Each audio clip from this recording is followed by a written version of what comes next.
잠깐 기도드리겠습니다. 여호와 하나님 감사합니다. 저희들이 신령과 진정으로 예배드리고다 이 자리에 함께 모두 하였습니다. 오늘도 예배 가운데 주님의 귀한 말씀이 우리의 삶에 적용이 되게 하여 주시고 은혜가 되어서 늘 승리한 삶을 살 수 있도록 친히 인도하여 주시옵소서. 예수님의 이름으로 기도드리옵나이다. 아멘.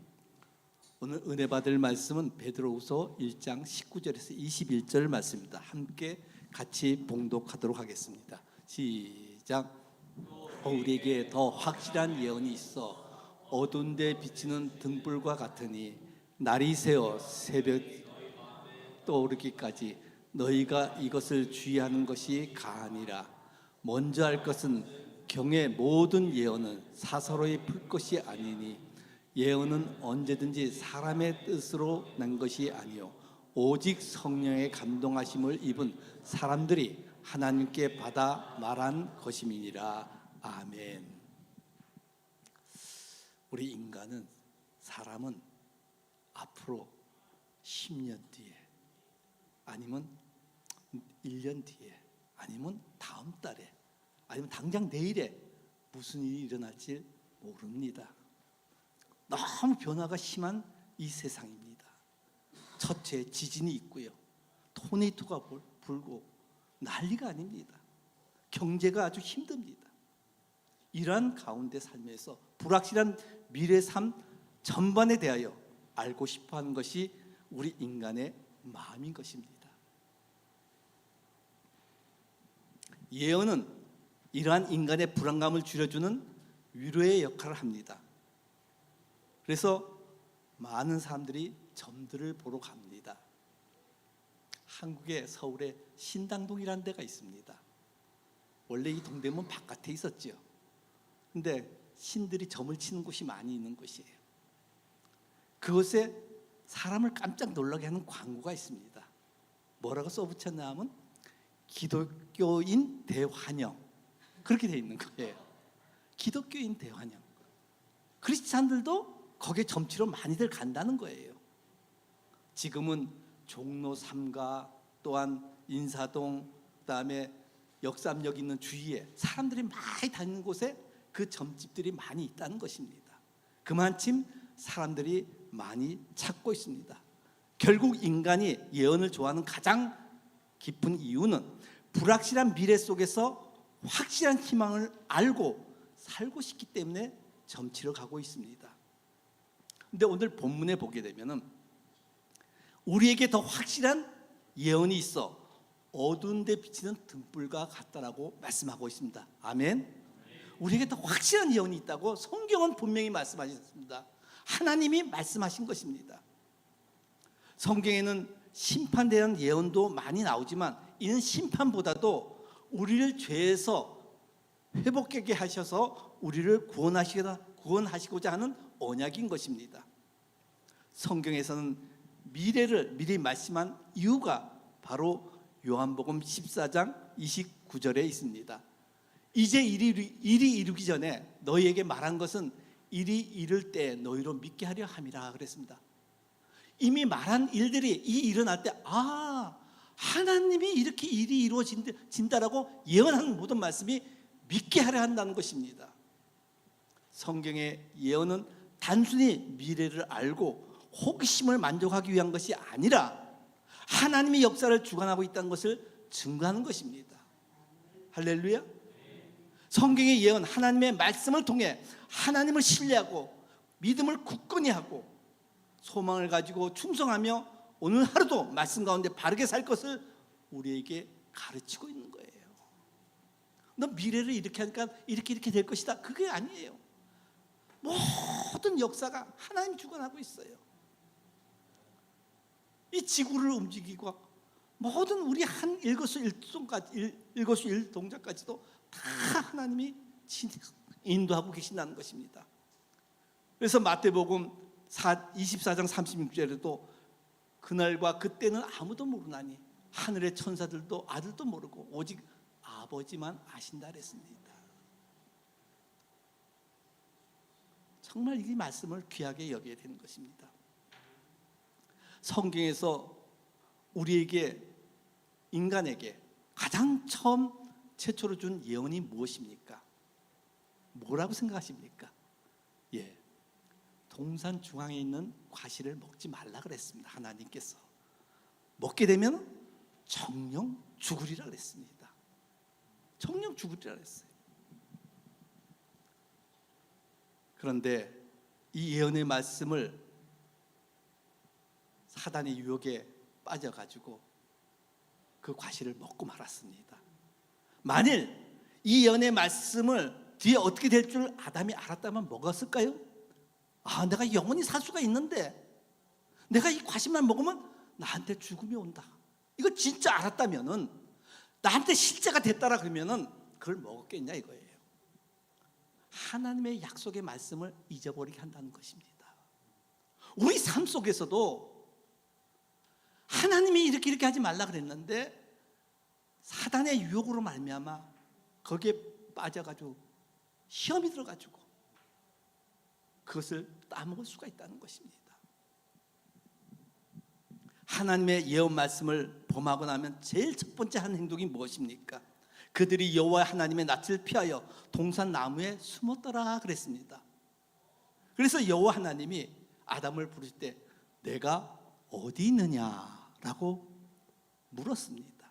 그때 아담이 얘기하기를 내가 여호와 하나님의 낯을 피하여 동산 나무에 숨었나이다 그랬어요.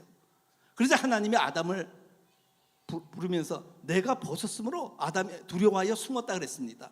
그때 내가 벗은 것을 누가 얘기했느냐? 내가 먹지 말라는 과실을 먹었느냐? 알았어요. 누가 얘기했는가? 네가 벗은 전에도 벗었지만은 아무 얘기도 누가 얘기한 사람이 없는데 누가 그렇게 했느냐 이거예요. 그때 아담이 하는 얘기가 아이, 하나님께서 나에게 준, 나와 같이 함께한 그 여자가 줘서 내가 먹었습니다. 그렇게 얘기하는 거예요. 그게 하나님께서 여자에게 얘기합니다. 야, 너 왜 그것을 먹었냐? 그러니까 아니요, 저 뱀이 나를 꿰물어 내가 먹었습니다. 자꾸 그 죄에 대해서 자복하지 않고 자꾸 핑계를 대고 있습니다. 이게 하나님께서, 하나님으로부터 멀어진 사람의 습관인 것입니다. 인간이 하나님의 뜻을 벗어나면 죄의 자리에 있으면 교회에 다니는 그리스도인들이 교회가 점점 멀어집니다. 우습게 여기집니다. 일주일에 주일 한 번 나오는 건데도 자꾸 멀어지는 거예요. 교회가 멀어졌다는 건 예배가 아마 멀어졌다는 것입니다. 예배가 멀어지게 되면 기도가 안 돼요. 말씀도 볼 수가 없습니다. 세상에 가까운 자리에 있음을 깨달아야 된다는 것입니다. 하나님을 모르는 자들은 복음을 전하면 자신도 모르게 갑자기 눈빛이 달라져요. 복음 여러분 전해봤잖아요. 눈빛이 하면서 좀 강팍해집니다. 그리고 이유도 없이 복음을 드리려고 하지 않습니다. 이 영적인 거예요. 누구한테 잡혀 있습니까? 세상 사단에게 잡혀 있다는 것입니다. 영적으로 알아야 돼요.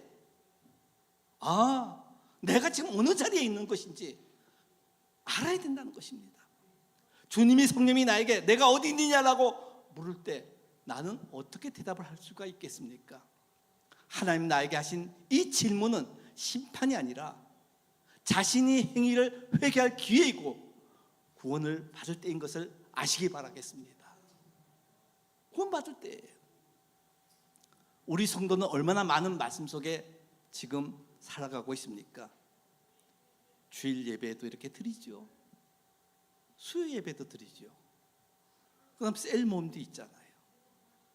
그리고 목사님들이 신방도 가잖아요. 많은 말씀들을 접하고 있습니다. 이 모든 말씀을 들을 때 하나의 그냥 흘러가는 물로 생각합니까? 아니면 사슴이 시냇물을 갈망하듯이 내 영혼이 주를 갈망하며 사모하는 생수의 말씀으로 나에게 들려지십니까? 이걸 생각할 줄 알아야 돼요.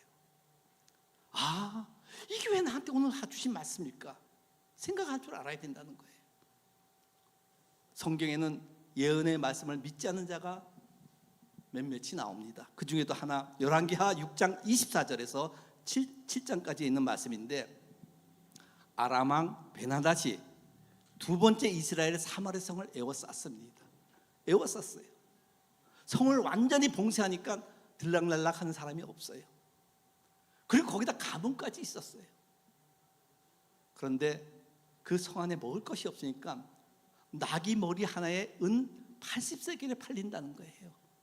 은 한 세겔이 바로 일반 노동자의 4일 품삯이에요. 그럼 4, 8에 32, 1년 품삯과 같다는 거예요. 옛날에는 먹지 않고 부정하다 그래서 먹지 않았던 것이 80세기에 팔릴 정도로 식량난이 굉장한 것입니다. 그 정도로 먹고 살 수가 없는 거예요.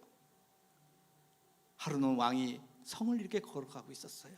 성을 걸어가고 있는데 한 여인이 나와서 왕이시여, 나를 좀 도와주세요.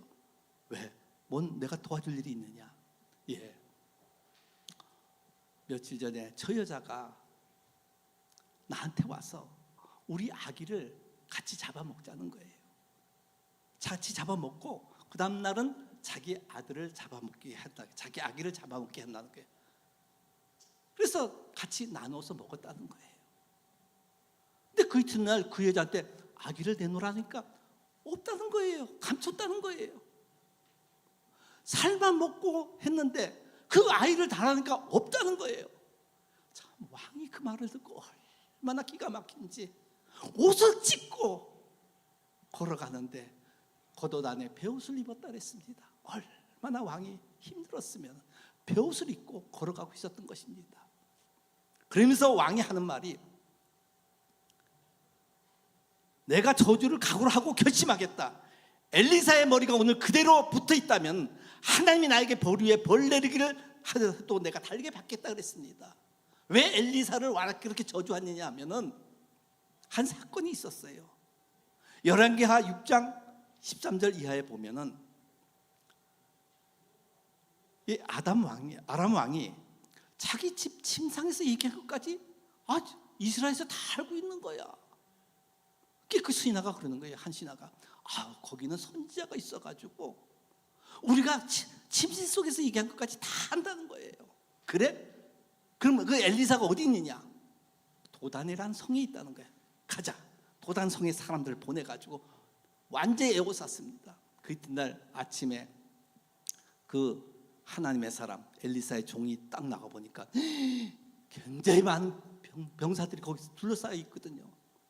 아유, 엘리사 선지자님, 이거 어떻게 해야 되겠습니까? 걱정하지 말라. 저들보다 우리에게 있는 자들이 더 많다. 그래가지고 기도해서 그 종의 눈을 열게 하니까 불말과 병거들이 꽉 그 산을 에워싸고 있는 거예요. 엘리사를 보호하고 있는 거예요. 그러면서 얘기한 거예요. 그러면서 그들에게 또 기도를 해가지고 저 아람 군대들이 전부 다 눈이 봉사가 되게 해서 보지 않게 해주세요. 그래가지고 눈 봉사가 다 됐어요. 기도하니까 그들을 데리고 사마리아 성으로 데려 들어온 거예요. 완전 포로로 잡아 들여왔잖아요. 들어온 다음에 저들의 눈을 뜨게 해주시오 하니까 눈을 딱 보니까 사마리아 성까지 들어온 거예요. 그때 이스라엘 왕이 엘리사 선지자에게 저들을 어떻게 할까요? 죽이지 마시오. 물과 떡을 줘가지고 먹여주고 그들을 그대로 살려서 보내주라는 거예요. 그렇게 살려서 보내줬는데 지금 2차로 사마리아 성을 에워싸니까 화가 난 거예요. 그래서 사람을 보냅니다. 엘리사에게 보냅니다. 너 가서 그들에게 가라. 그 보낸 것이 뭐냐면 엘리사가 아마 이미 예언을 하고 있습니다. 엘리사가 원로들과 같이 집에 앉아 있는데 그 살인자가 사람을 보내서 내 목숨을 취하려고 한다.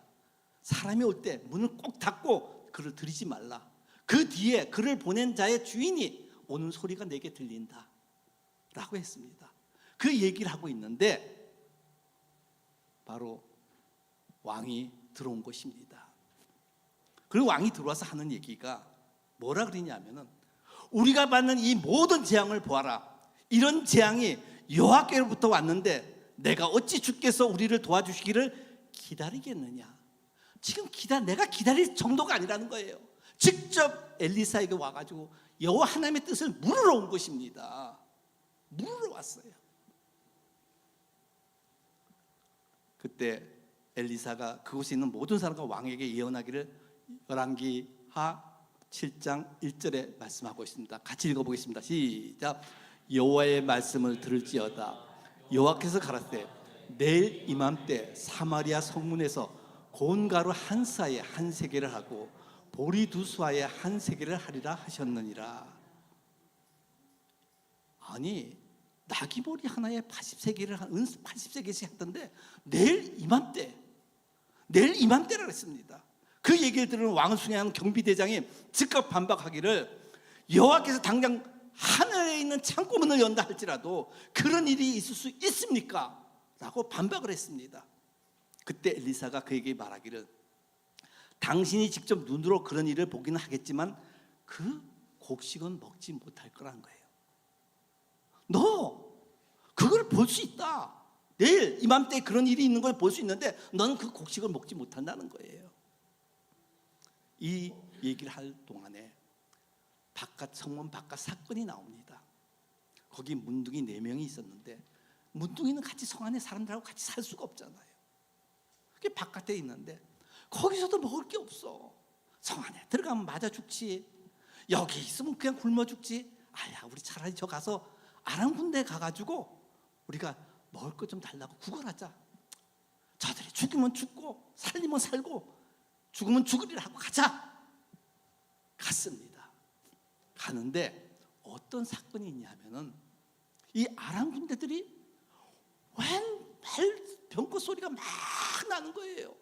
막 들리는 거예요. 이 사람들이 아람 군대에게. 그러니까 아람 군대 사람들이 뭐라면 야 자기들이 이제 힘드니까 이 헷사람과 애굽 사람에게 돈을 줘가지고 그들이 우리를 치러 오고 있구나. 안 되겠다. 이거 잘못하면 죽겠구나 하고 다 모든 걸 놔두고 다 도망을 쳤어요. 주랭랑을 쳤어요. 그때 문둥이가 가설에 보니까 다 그대로 다 있고 사람은 없는 거예요. 병사들이 없는 거예요. 아 이게 웬 떡이야. 금과 은과 옷 같은 걸 다 취해가지고 좀 감추고 와서 먹을 것도 막 먹는데 야 이것이 안 되다. 우리가 이 아름다운 소식을 왕궁에 가서 전해야 되지 않느냐. 아름다운 소식이에요. 살 수 있는 소식이에요. 그래서 가서 성문에 가서 얘기해가지고 왕한테 그 말이 전달이 되었습니다. 왕이 이 말을 듣고 야 이게 함정인 것 같다. 우리가 굶어 죽으려니까 이렇게 싹 일단 진을 비워놓고 우리가 나와서 그걸 가져갈 때 성을 습격하려는 것이 아니냐. 그렇게 얘기하니까 거기 있는 신하가 또 얘기합니다. 아니에요. 우리가 믿는 셈 치고 우리에게 아직도 말 5마리가 있으니까 그 5마리를 타고 가가지고 그걸 한번 정탐하고 오게 합시다. 그러니까 정탐하러 가니까 진짜 사람들이 하나도 없고 거기에 먹을 거 모든 병기고 뭐이고 다 있는 거예요. 이게 사람들을 보내가지고 그것을 가지고 들어오는데 아까 그 믿지 않았던 그 장군이 바로 성문을 지키라 했는데 사람들이 그걸 짓밟고 와가지고 그 사람이 거기서 죽고 말았습니다. 하나님의 말씀대로 된 거예요. 하나님의 말씀에 순종하는 사람들은 이렇게 된 것입니다. 믿지 않았기 때문에 마음이 강팍하기 때문에 하나님을 경외케 한 자였습니다. 히브리서 3장 15절 이하에도 애굽에서 모세를 쫓아 나온 사람들 중에서 하나님께서 누구에게 내 안식에 들어오지 못하리라고 맹세하느냐라고 했습니다. 이 하나님의 말씀에 순종하지 않는 사람들에게 하신 것입니다. 그 결국은 그들이 들어가지 못한 것이 믿지 않았기 때문에 그런 것입니다. 지금도 마찬가지예요. 말씀을 전하는데 그것을 믿지 않게 되면은 그 안식에 들어갈 수가 없다는 것입니다.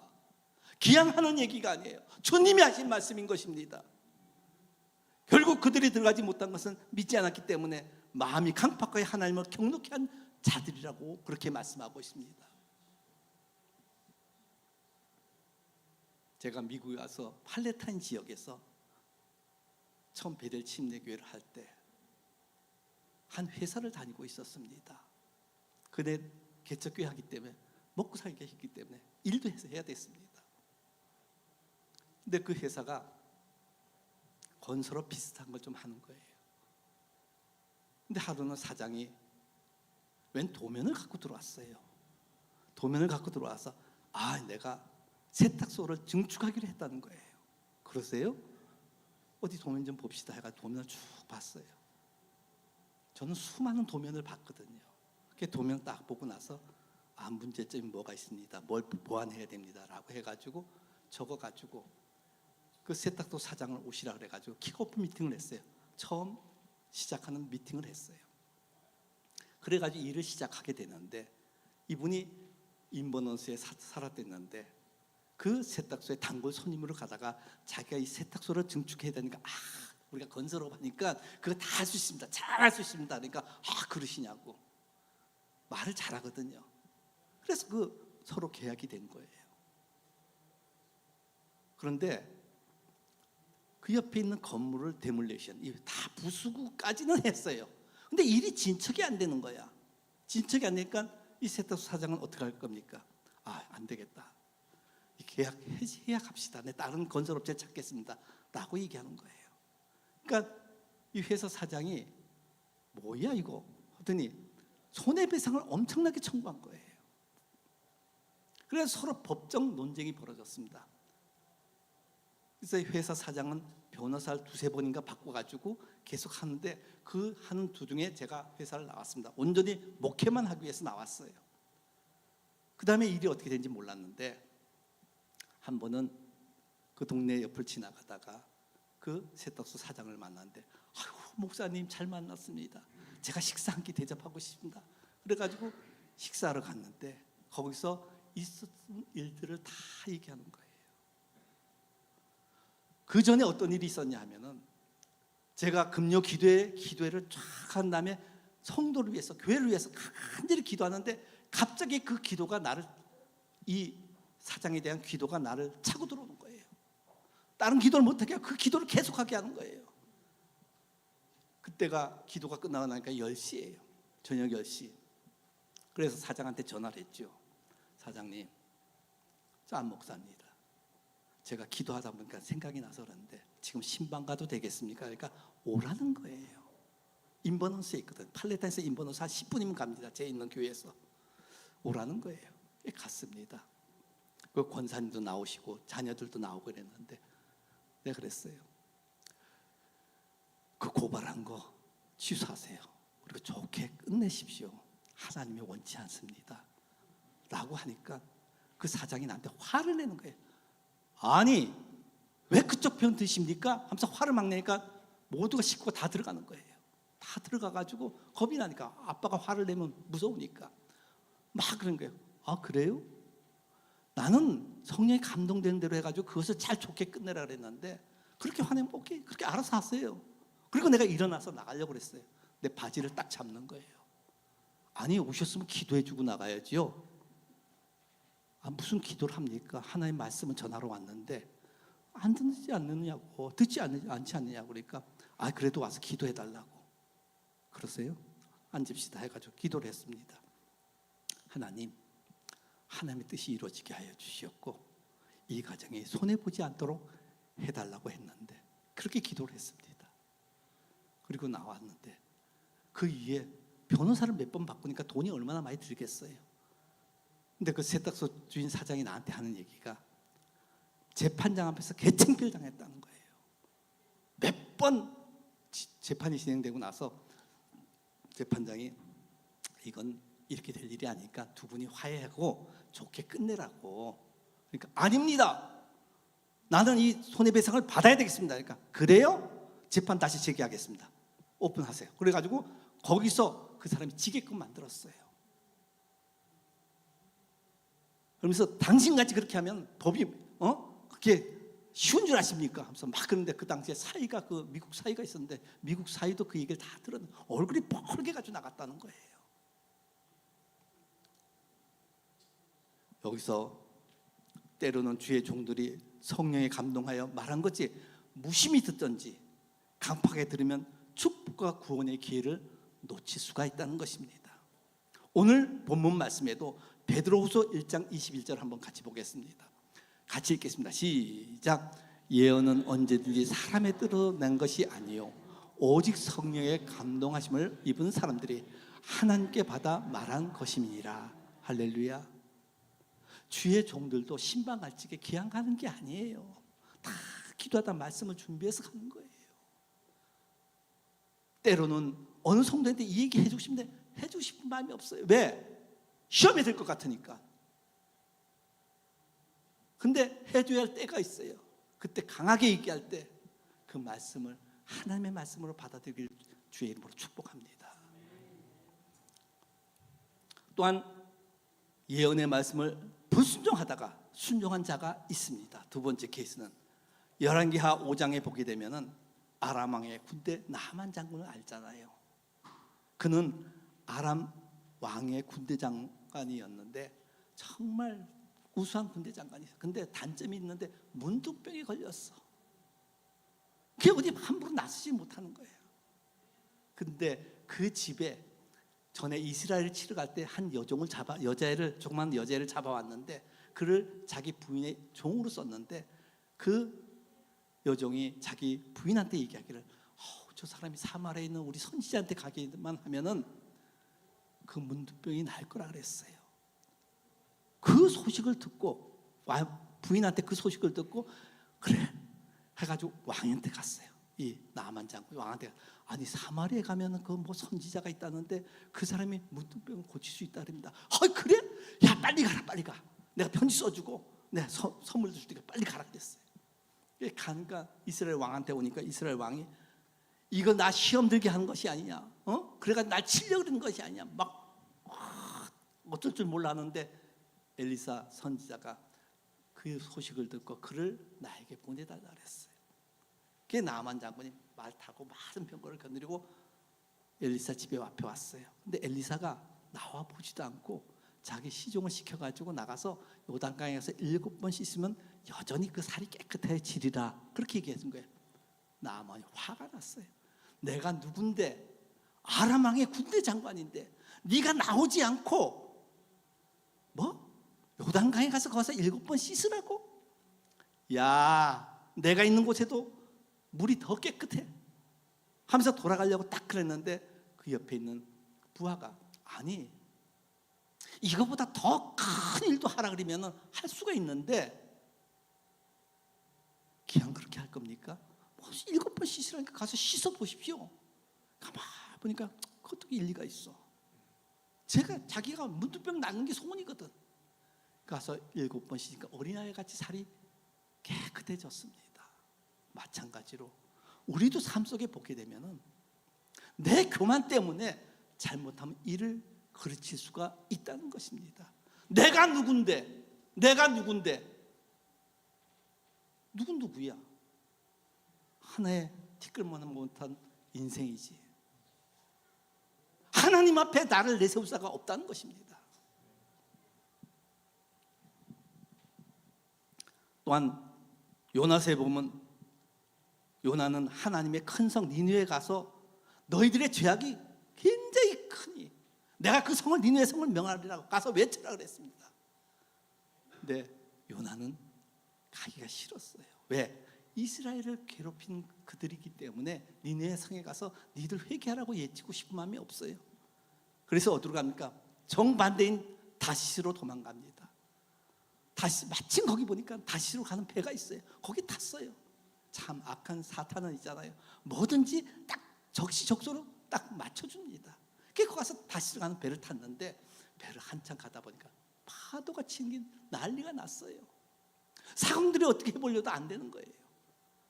요나는 배 밑창에서 잠을 자고 있었어요. 그러다가 이게 가만 보니까 자기 때문인 줄 알거든요.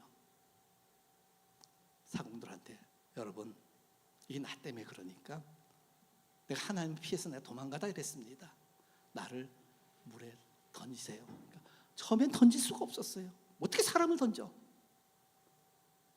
그래가지고 던졌는데 하나님은 그 상황 가운데 물에 빠져 죽게끔 하는 것이 아니에요.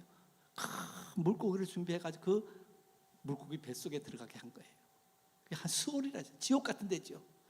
거기서 요나가 3일 3야를 부르짖고 외칩니다. 하나님, 내가 하나님을 멀리 떠났는데 이제 하나님만 바라보겠습니다. 막 하니까 하나님이 그 기도를 들으시고 요나의 그 물고기를 무트로 해가지고 물고기가 그 요나를 토하게 했습니다.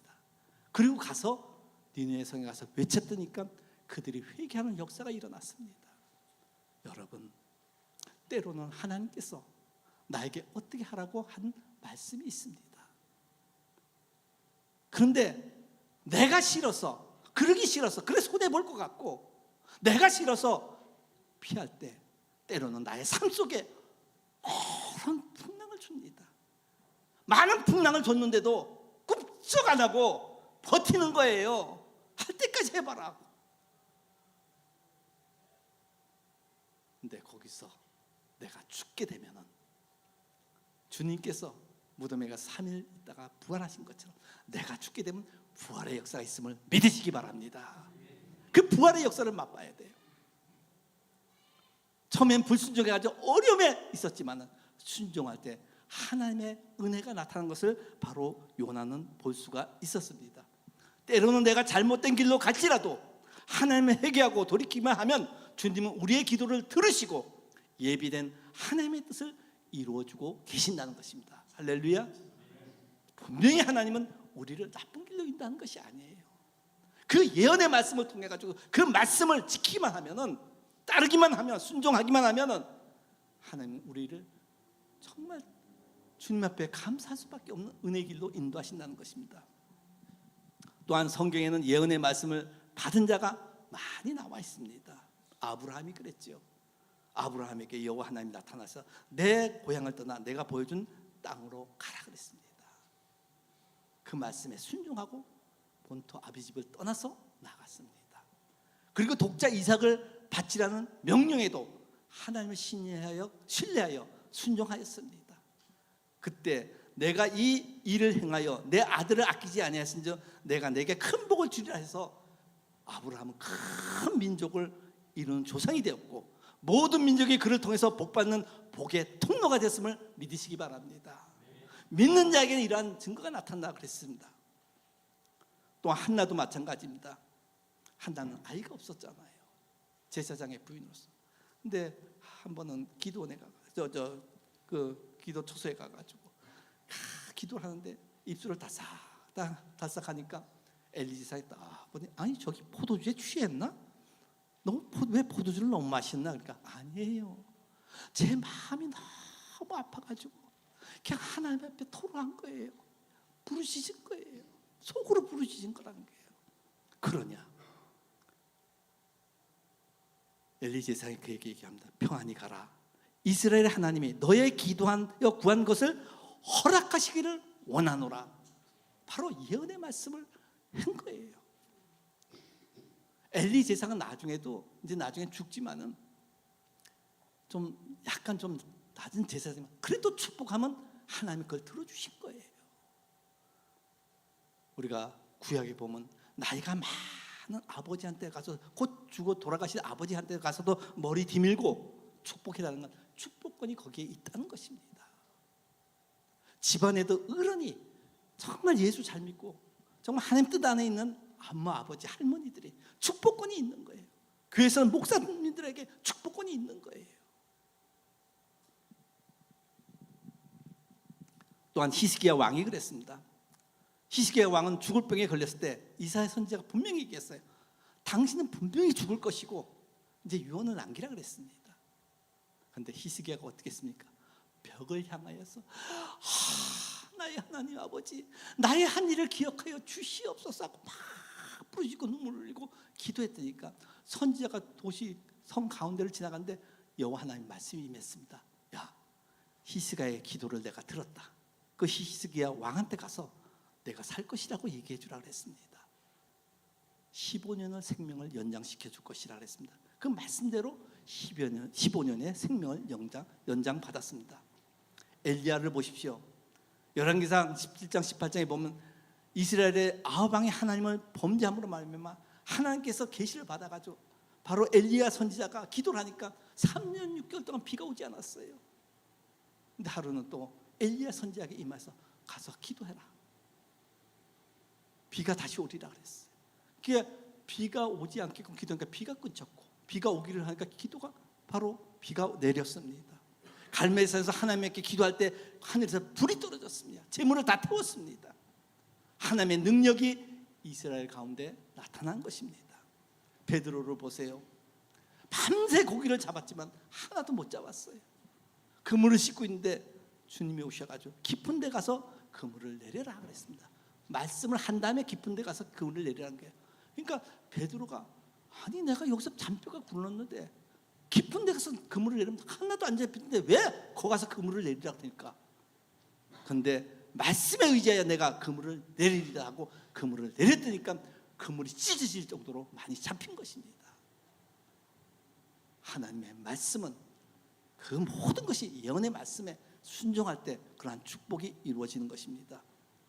초대교회 성도들도 마찬가지예요. 정말 핍박 가운데 있을 때 모든 성도들이 합심하여 기도했습니다. 베드로가 옥에 갇혔을 때도 합심하여 기도할 때 그 핍박에서 구원 나올 수도 있고 베드로가 옥에서 나올 수 있는 그런 은혜가 임했던 것입니다.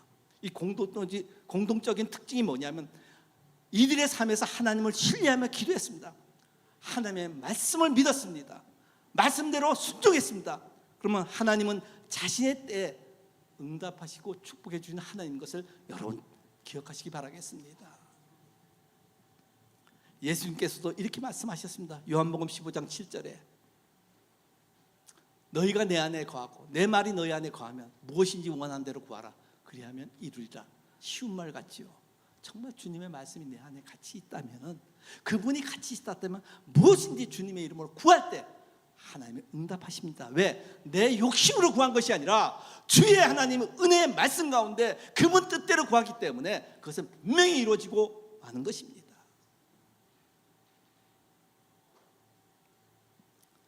내가 믿는 하나님을 신뢰하고 믿는다면 그분의 말씀에 순종하고 기도하고 동행할 때 주님의 은혜를 힘입어 살아야 되는 것입니다. 여러분, 내 삶에 정말 주님이 나와 함께하고 계십니까? 그럼 기도하십시오. 그 은혜를 누가 봅니까? 자녀들이 보고 옆에 성도들이 봅니다. 그들에게 도전을 주고 있습니다. 이 모든 믿음은 그냥 지식적으로 말씀을 봐서 얻어지는 것이 아니라 부모의 기도라든지 아니면은 옆에 성도의 기도를 받다, 진짜 하나님이 살아계시는구나, 내가 뭘 믿고 있었던 것인가.